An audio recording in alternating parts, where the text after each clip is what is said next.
Hello, Mecha fans. It's Speedball Haro, and today for you guys, I got not one, not two, but three.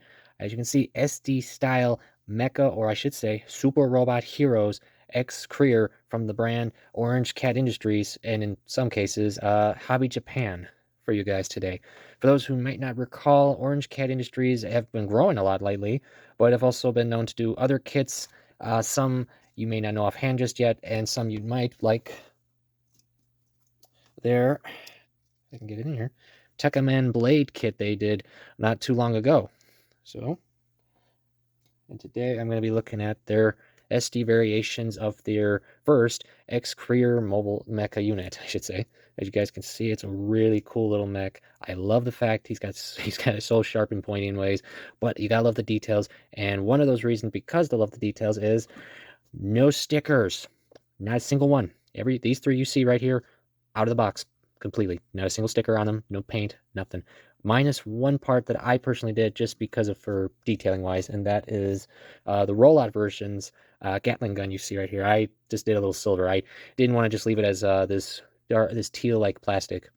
Yeah, I mean it's not bad, but it's a Gatling gun. It's got to have a little silver on it. So yeah. But as you guys can see, I have three for you guys. The standard ExCrer, the Skechers collaboration ExCrer, and the Hobby Japan ExCrer Roll-out version. Oh, specifically Roll-out white version. So yeah, now simply put, if you are wondering, the only retail one out of these three is the standard one right here. Both of the other two are exclusives. This was, of course, as I just said, a Hobby Jan exclusive release, and this was a Skechers collaboration release. So both are exclusive, unfortunately, though I will try to have links in the description for both of them if you're interested. And I will, of course, have their social media pages. So if you are interested in checking out any of their other kits, because I should mention, because this line also has two other variations, the Slash Coat and the Gust Claw, which I do have and I will do it another time. And I intend to get their newest one they just announced of the variation of the Gust Claw, sorry. I believe it was called the Night Crow or Nightmare Crow. It's one of the two. It's really cool looking because a lot of people have mentioned to me that it looks like Transformers Prime's Soundwave. So yeah, but today we're looking on the standard version, specifically their first wave version, I should say, because this specific unit did get a secondary release, and pretty much the only differences were a couple touch-ups and the Rollout's Gatling gun you see here, because this version was their first wave variation to where you get, as you see here, and once I move her out of the way, you guys see this really fun looking shelf. I have to tell you guys, this is a fun little add-on they threw into the kit, but I have to mention this now. Unfortunately, I do not believe this comes with most of their other versions of this. I believe this was an exclusive first wave issue that they do, because Orange Cat tends to, not with all, but a number of their kits release extra parts, extra weapons, fun stuff to go with their first wave releases, unfortunately. Meaning that you might not get that with any of the current ones, sadly. Sorry, guys.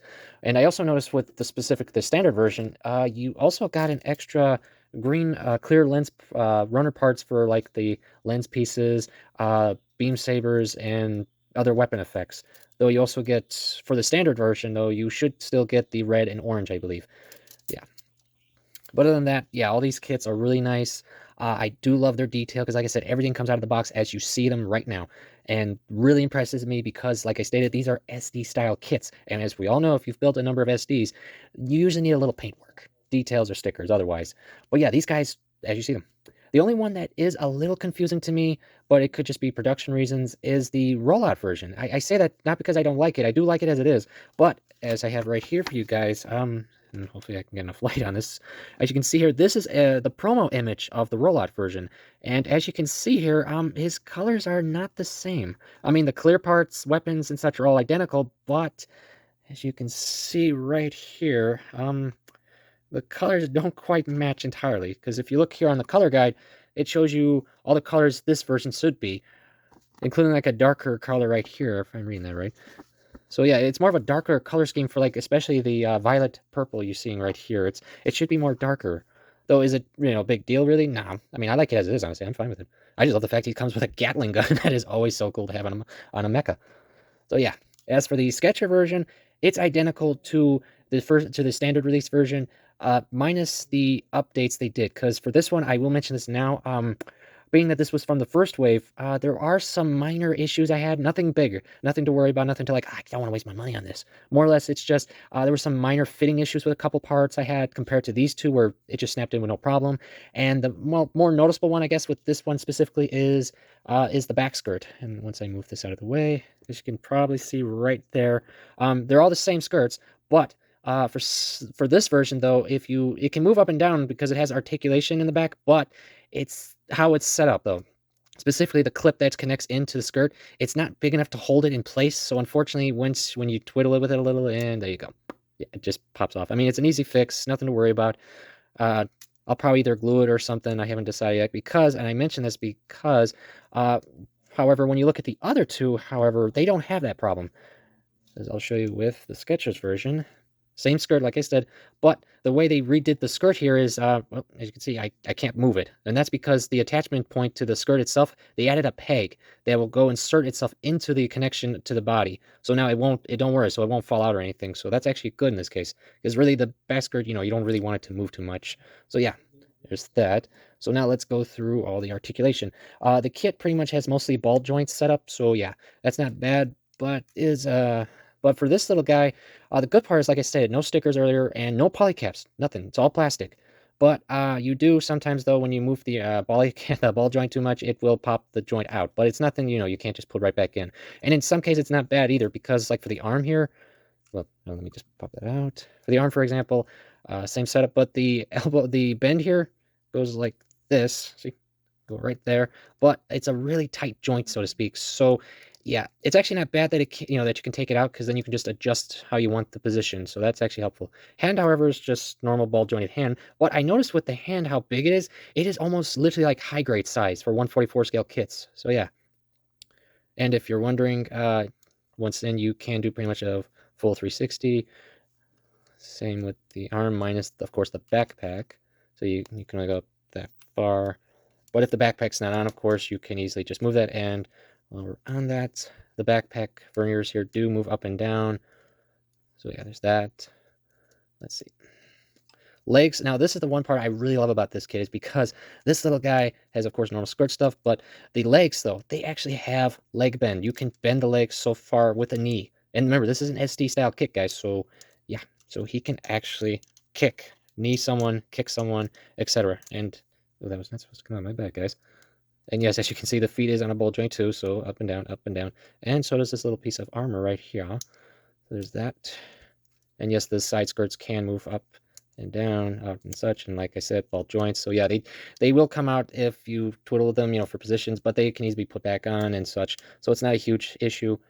What this is that this minor armor right here, yeah, it pops out and it doesn't really stay secure, as in like there's nothing keeping it in place other than just the pressure between the plastics.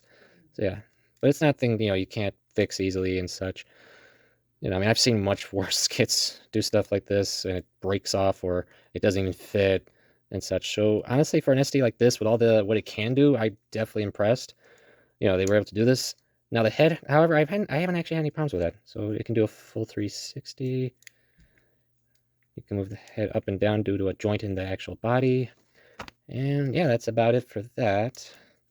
Oh, almost forgot, my bad. It does have a waist articulation, which is connected to of course, the legs. But if you, hold the bottom, you can move that. Yeah, sorry about the arm there, guys. So, that back on. So yeah.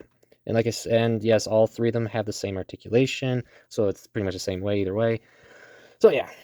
But the other cool detail with this little guy is he's got fun, accessories like you see here with his gun. I do like it, all parts separate. I got a cool clear part for the visor. Definitely like that. Lots of fun there. Let's see. Just as I said, with all of them, they do come with a beam like sabers. Two of them, in fact. One of them that's more of a blade, in a sense. Sharper blade right here. Let's see if I can get that in. See?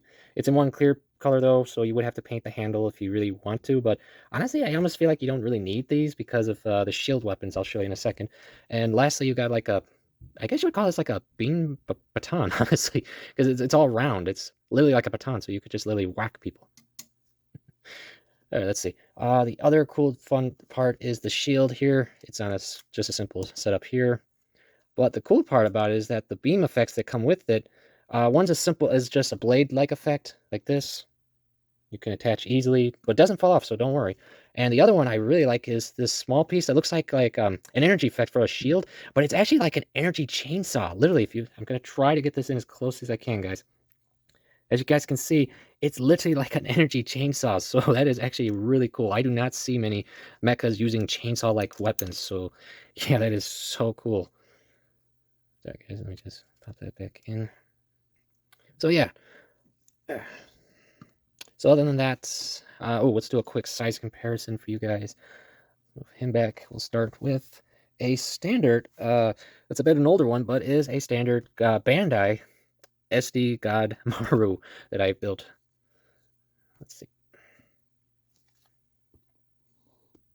So yeah, as you can see, guys, it's definitely tall for an SD style kit. But to show you more, I have for you the entry grade 144 Gundam Strike. So yeah, it's on par with 144, guys. Literally, even up to the horn, it's on par. And lastly, just as I showed you at the beginning, their master grade style Tekkaman Blade, which is about a 1/100 scale kit. So yeah. And the cooler detail I must mention now is that this brand is also going to be doing a 1/100 scale variation of the standard version. So if you're not into SDs, you are in luck because this brand will be doing a variation in 1/100. And I mean like full 1/100. So I can't wait for that, guys. So yeah, before I forget this, for the rollout version, before I want to make sure I mention this, if you do get it, the kit comes with this really cool color guide for this custom you can do with it if you didn't want to keep it in the standard colors here. So yeah, I just wanted to quickly mention that, and I will throw this up for a minute so you guys can see all the paints, colors, and such you may require for it if you're interested. All right. So that's it for today, guys. Lastly, do I recommend this kit? Uh, I do. I would recommend it. It's a fun little kit. I've seen a lot of people comment stating it's really cute, it's really cool, and like I said, this really cool shelf set you get works really well. In fact, I'm probably just going to put all their beam effects I'm not going to use on here, as you can see, because it holds it all pretty well. It comes with really cool shelf sets, and if you are wondering what this is, really quickly, this is from their own brand, so you know. Armed World 112 scale AWSP02B scale weapon shelf. So you guys, if you are interested in just wanting this, there you go. So yeah, that's it for today, guys. I thank you all for coming. I hope you're all enjoying your hobbies, and I'll see you later on.